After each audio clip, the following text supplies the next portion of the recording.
o bandido, enquanto que a polícia tem o dever de prender o bandido. Professor, mas esse caso, se for uma quadrilha assaltando um banco, e estão geralmente fortemente armados, só tem um policial, por exemplo.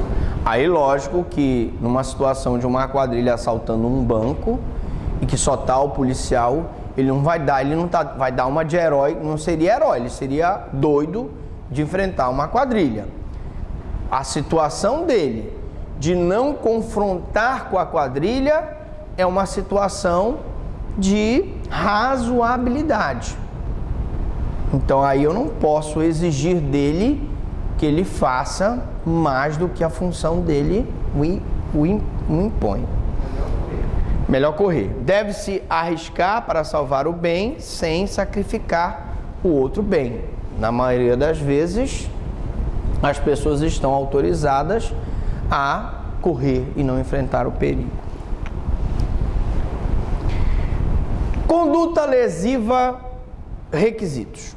Primeiro, letra A, quando ela for inevitável, e aí na hora em que eu reajo no meu estado de necessidade, eu tenho que tentar praticar uma conduta que, na medida do possível, seja inevitável.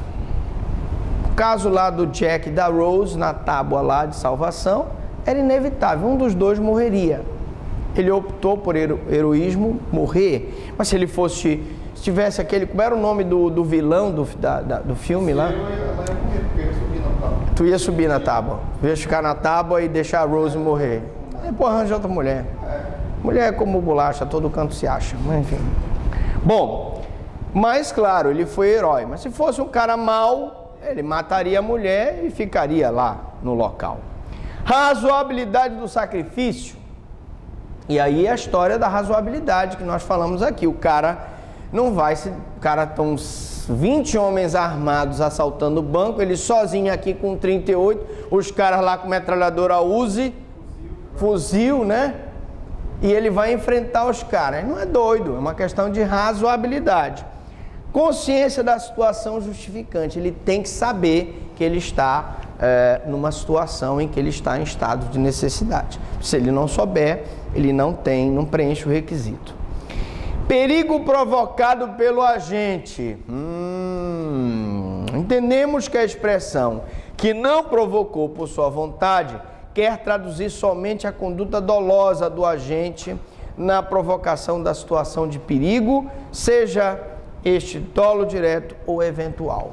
Então, hoje, o entendimento majoritário na doutrina e na jurisprudência é de que não provocou por sua vontade, essa expressão significa só dolo, seja ele direto, seja ele eventual.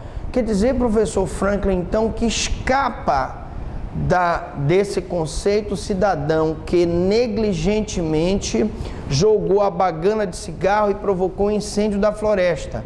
E, consequentemente, ele poderia lesar um bem jurídico, até subtrair um carro de outra pessoa para ele escapar do incêndio? Sim. Porque hoje prevalece o entendimento de que só o dolo direto e eventual é que caracterizam a expressão que não provocou por sua vontade. Evitabilidade do dano. Na situação de conflitos juridicamente protegidos, e aí eu tenho normalmente no estado de necessidade vida e vida, mas eu posso ter vida e patrimônio. No caso do bombeiro que está salvando as pessoas no incêndio e que quebra uma porta, uma vidraça para poder salvar aquela pessoa. Mas normalmente eu tenho um conflito de bens jurídicos. O sacrifício de um deles somente está autorizado quando a salvação do outro só pode fazer à custa deste sacrifício. No naufrágio, em que eu só tenho uma tábua de salvação, não há forma. Aquela tábua, aquele bote salva-vidas só dá para uma pessoa, né? Vocês assistiram, alguém já assistiu a minissérie Arrow? O Arqueiro. Alguém já assistiu O Arqueiro? Não? Mas assistam. Tem uma cena do Arqueiro em que... O senhor já assistiu O Arqueiro? Não. Está estudando essa obra. Ele, numa cena do Arqueiro, ele está no bote com o pai dele e com um outro cidadão que se salvaram de um naufrágio, e o bote, na verdade, que só daria para uma pessoa, está com 3. Então a cena é o seguinte: eles já estão há vários dias sem comer e a comida está acabando e só dá para uma pessoa, para que a pessoa possa chegar a uma ilha. O próprio pai dele mata o cidadão com um tiro, o funcionário, e dá um tiro na cabeça e se mata, e diz para o filho: sobreviva. Ora, nessa situação, eu tenho uma situação de conflitos jurídicos em que, lógico, que é questionável o sacrifício que o pai dele fez, de ter matado uma pessoa. Mas ele o fez para que o filho se salvasse. Então, só se for absolutamente necessário praticar aquela conduta. Estado de necessidade próprio e estado de necessidade alheio. Ocorre o estado de necessidade próprio, o estado de necessidade de terceiro, que é perfeitamente possível desde que o bem em jogo não seja disponível, que é, por exemplo, a vida. Porque eu não posso, por exemplo, sacrificar uma vida para salvar outra vida sem o requisito da proporcionalidade, cabendo sua defesa somente ao seu titular, que diante do caso concreto pode optar por defendê-lo ou não. Então, normalmente, quando eu tiver que sacrificar uma vida, normalmente eu vou aceitar o estado de necessidade próprio.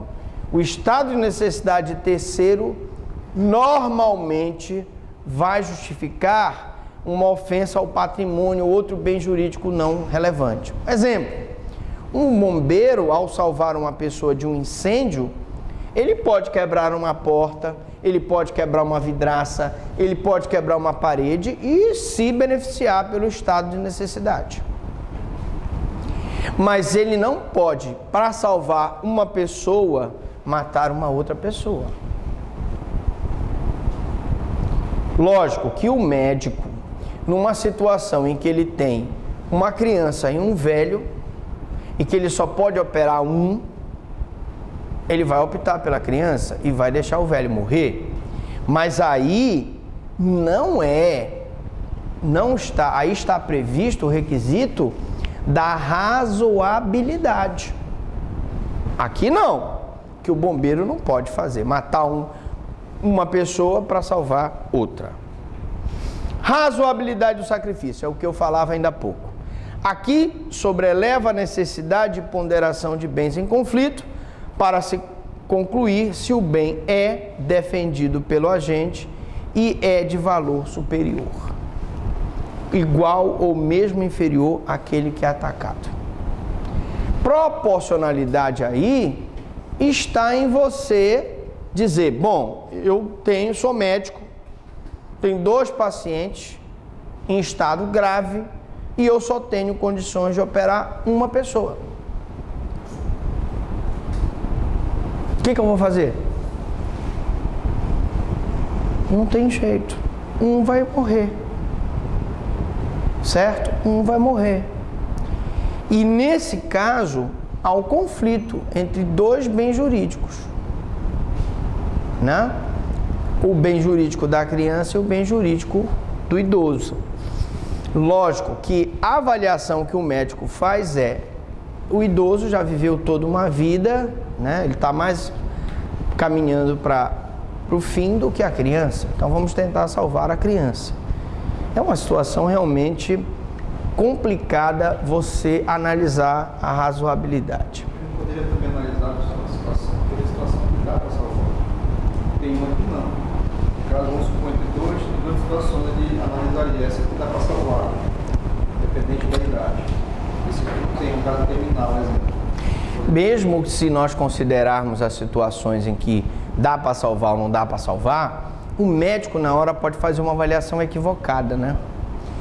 O idoso, na verdade, poderia ser salvo e a criança não tinha forma de salvar aquela criança. Mas só o fato dele ter tentado já dá a ele a questão do estado de necessidade. Dever legal de enfrentar o perigo. Não pode alegar estado de necessidade quem tiver o dever legal de enfrentar o perigo. Mas se um bombeiro estiver tentando salvar o patrimônio alheio e sua vida correr perigo, poderá optar por salvar-se em detrimento do patrimônio de outra pessoa. No caso do assalto, mesma coisa. São 20 assaltantes do banco, todos eles armados de fuzil. Ele está aqui com um revólver 38. Ele vai sacrificar a própria vida por conta do patrimônio do banco? Não, não é justo, tá? Diferença entre estado de necessidade agressivo e estado de necessidade defensivo. Presta atenção, que isso é muito importante você aprender para a aula de Penal 2, chamada Ação Civil Ex Delicto. Por quê, professor? Porque no estado de necessidade agressivo, eu sacrifico um bem de terceiro inocente. Então, por exemplo, o bombeiro, ao salvar uma pessoa no incêndio, ele está quebrando portas, quebrando janelas de um prédio de um proprietário que é inocente. Não foi o proprietário que causou o incêndio. Então é um estado de necessidade agressivo. Mas eu tenho o estado de necessidade defensivo, onde eu sacrifico um bem jurídico do causador do perigo, tá?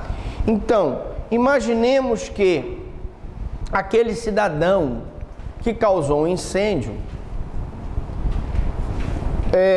na hora em que o bombeiro entrou para salvar aquelas pessoas, deu prioridade àquelas pessoas que não causaram incêndio.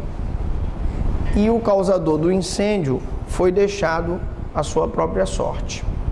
Eu falo que isso é importante porque nós vamos ver situações de estado de necessidade agressivo e defensivo que vai gerar responsabilidade civil. Vocês vão ver que, muito embora a nível criminal eu não possa responsabilizar o bombeiro pelo dano que ele causou para salvar uma pessoa num prédio, o dono do prédio pode mover uma ação contra o Estado pelos danos que o corpo de bombeiro causou no seu prédio, porque ele é inocente, tá? Então preste atenção que tem uma diferença. A inocência do terceiro gera a possibilidade de pleitear a indenização, e a não inocência dele, quando o cara for causador do dano, causador da situação de perigo, ele não pode pleitear a indenização, tá? Então, repetindo, o terceiro inocente pode pleitear a indenização e o agente causador do dano não pode pleitear indenização. Diferença entre legítima defesa e estado de necessidade. Muitos alunos, infelizmente, têm esse problema de confundir legítima defesa com estado de necessidade. São coisas absolutamente diferentes. Na legítima defesa, o agente está repelindo uma agressão. Essa agressão é uma agressão de um ato humano injusto. Na legítima defesa, não se trata de uma agressão a um ato de um animal. Legítima defesa pressupõe agressão a um ato humano injusto, porque eu posso ter um ato justo. Por exemplo, você não pagou os seus aluguéis. Vai o oficial de justiça lá e vai te despejar. Tu vais agredir o oficial de justiça em defesa da tua posse, que tu estás no imóvel? Não pode. Porque não é um ato, é uma agressão humana mas não é injusta. O oficial de justiça recebeu uma ordem de despejo, ele está cumprindo. No estado de necessidade, não se repele a agressão, pois há uma situação de perigo que põe em risco 2 bens e obriga o sacrifício de um deles. Então, exemplo de estado de necessidade: um furacão, uma enchente, um ataque de animal, ação humana justificada, tá? Prestem bem atenção. Prestem bem atenção. Nós temos situações de fenômenos da natureza, como terremotos, erupções vulcânicas, em que, para se salvar daquele sacrifício próprio, a pessoa acaba sacrificando o bem jurídico alheio.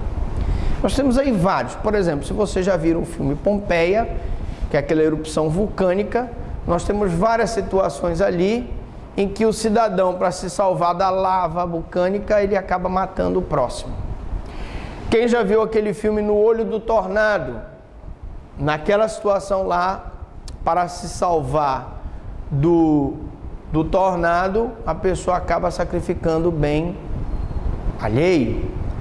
Então, são situações em que eu tenho fenômenos da natureza, furacões, enchentes, terremotos, erupções vulcânicas, secas. E, claro, posso ter um ataque de um animal, que caracteriza o estado de necessidade, e posso ter uma ação humana justificada. Imaginemos uma pessoa que, para fugir de uma agressão atual iminente, sai correndo e bate numa outra pessoa, de forma que a outra pessoa possa cair num local que está pegando fogo, se queimar, ou possa cair de um prédio, alguma coisa nesse sentido. Se ele se livrar dessa situação provocada pela ação humana justificada, que ele também está, o cara está em legítima defesa, mas o cara vem te atacar, tu estás em estado de necessidade. Então prestem muita atenção. Bom, elemento subjetivo no estado de necessidade, conforme nós já falamos, para que se possa falar em estado de necessidade, faz-se necessário, de acordo com o finalismo, a presença do elemento subjetivo do agente, ou seja, o agente tem que estar consciente que está agindo sobre o manto do estado de necessidade. Professor, quer dizer que se ele não souber que ele está em estado de necessidade, ele não pode se valer do estado de necessidade? Não, ele tem que estar sabendo do que está acontecendo. Aberrácio e estado de necessidade. Ocorre quando alguém se encontra em uma situação de perigo e, com o escopo de salvar-se, vem a causar danos ou mesmo lesão ao bem jurídico de outrem. A atira em B, seu agressor, e vem atingir C, que estava próximo. Bom, nesse caso aqui, gente, nós não temos um estado de necessidade, nós temos uma legítima defesa. E eu queria fazer aqui só uma análise da situação da indenização que pode ou não ser pleiteada no cível, dependendo da situação. Se uma pessoa vem te agredir e você, em legítima defesa, atira nessa pessoa, você está em legítima defesa. Mas você pode, por um aberrácio ictus, um erro na execução, você pode atirar na pessoa e acertar uma outra pessoa. Preste muita atenção. E ao você acertar essa outra pessoa, você está lesando o bem jurídico de pessoa inocente. Prestem muita atenção. O estado de necessidade, a legítima defesa e todas as excludentes de licitude são excludentes de responsabilidade civil. Vou repetir. As excludentes de licitude são também, em regra, excludentes de responsabilidade civil. Significa dizer que se uma pessoa vem te agredir e tu dá um tiro e a pessoa fica com problema na perna, essa pessoa que te agrediu, não pode pleitear uma reparação nocível pela perna dela que ficou aleijada, porque ela veio te agredir. Isso ficar aprovado no processo, que ela agiu com agressão humana injusta, você não é obrigado a indenizá-la. Mas preste atenção, ela veio te agredir, tu deste um tiro nela, deixaste ela aleijada e deste um tiro que não pegou nela, mas pegou num terceiro inocente, esse terceiro inocente pode pedir uma reparação no dano contra ti. Então, aí eu estou falando de ação civil ex delito. O terceiro inocente, o terceiro que não provocou a situação de perigo, pode pleitear uma reparação do dano. Estado de necessidade putativo ocorre quando uma situação de perigo é imaginária. Nós já explicamos no penal 1 que putativo vem de putare, que é um verbo italiano que significa imaginar. Então a pessoa pensa, imagina que está numa situação de perigo imaginária, que enseja o agente agir amparado pela causa de justificação de estado de necessidade putativo, que ocorre somente no âmbito do seu pensamento. O estado de necessidade putativo, ele pode acontecer, tá? Mas aí nós temos que fazer aquela divisão, né? Se o cara, ele age no grau médio de toda a população, naquela situação em que ele se encontrava, ele age com negligência, ele vai responder pelo menos a nível de crime culposo. Vocês lembram, quando nós falamos de erro de tipo, que nós falamos para vocês o seguinte: o cidadão foi para a caçada com outro amigo dele, ficou lá, a oncinha, lembra da oncinha? A oncinha lá, veste de oncinha para pegar uma peça no colega, e o colega pá, dá um tiro pensando que é uma onça de verdade, é uma onça de mentira. Ele no máximo, no mínimo, ele pode estar agindo com negligência, porque antes de eu atirar numa oncinha, eu vou verificar se ela é de verdade.